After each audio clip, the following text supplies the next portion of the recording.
If not for one very important thing, it would be all gravy from here on out for Tony Gonzalez. Through 16 NFL seasons, he's established himself as possibly the best tight end to ever play the game. But the one thing he hasn't done, win a ring, something his Falcons should be in good position to do this year. Kevin caught up with Gonzalez via satellite this week to talk about that and more as a future Hall of Famer presented at the ESPYs. Good hair hygiene, a big part of his look. Tony's going to explain as he starts off his interview with Kevin. It's a great situation to be in, and you got to make sure that you have a good impression. And it starts with flake-free hair, making sure that you're clean up top. And Clear Mint Scalp Therapy, they have some great products. It stops dandruff right at the source. And as a guy who wears a helmet for a living, I get a little flaky every once in a while, and it helps me go out there. And it's a 2-in-1 formula, shampoo and conditioner, and it leaves my hair feeling great. You were just in Italy and France on a trip with your wife. What are the highlights of that trip, and how much fun was that for you to get away? That was great. How did you know that?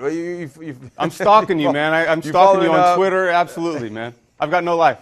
But yeah, well, we had an unbelievable time over there. I took my family to Mexico this off season. I went to San Miguel de Allende for a month. Enrolled in some Spanish courses down there. Put the kids in Spanish. And then we got back. Me and my wife took a little vacation and went to south of France and Italy. Had a great time. I love traveling. It's kind of a passion of mine. When I get done playing, I'm going to do a lot more of it. I love to see the world. And we know you love football, obviously, as well.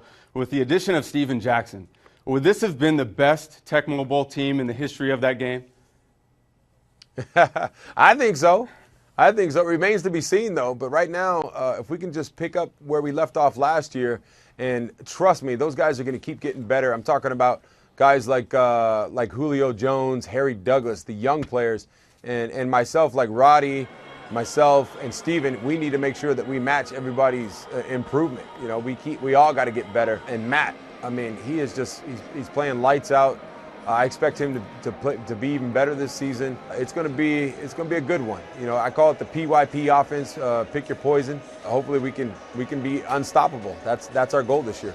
I know that your son Nico was a huge reason why you came back and continuing to play for another year.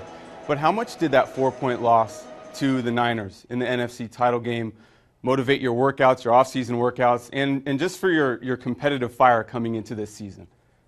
Honestly, I mean, yeah, it's motivation. But for me, I want to be the best player that I can be anytime I step on that football field. So I know that comes from preparation during the off season, obviously during the season. But really, when it's time, like this time of year, I'm hitting it hard. You know, I'm playing a lot of basketball, lifting a lot of weights, getting mentally and physically and emotionally ready for that upcoming season. Obviously, Nico, my son, he did have it. In fact, he's the only reason that I'm going back, is that he gave me the go-ahead to come back. But once I decided to, it's business as usual as far as I'm concerned. I'm going to prepare. I don't care if I felt like I was on the worst team in the NFL or like I feel like we can be one of the best teams in the NFL. It's the same preparation no matter what. You mentioned basketball, something you played at Cal Berkeley, just like Jason Kidd, and you guys were there kind of right on back-to-back years. Did you ever get to play with him at open gyms, and what were your thoughts on him taking the head coaching position with the Nets? Yeah, I got to play with. He was my host, actually, when I went to Berkeley. Of course, he left that year and went to the NBA before I got there, so I missed him by 1 year. But yeah, I played a little pickup with him during the summer basketball program. He'd come back and work out with the team. He made me look good. I'll tell you what. I felt like, oh man, I can play really, really good at this level. And then when he leaves, everybody starts shutting me down because I tell you, he's an unbelievable passer, one of the best in the history of the game. But with him taking that head coaching job, I'm not surprised. He's been around a long time. He knows the game of basketball. They got themselves a good coach. I wish him all the best of success, especially being a Berkeley guy, fellow Berkeley guy. You got to root for him. Tony, we wish you the best and enjoy the rest of your summer, bud. Take care. I appreciate it, Kevin. Thanks for having me. But he's not.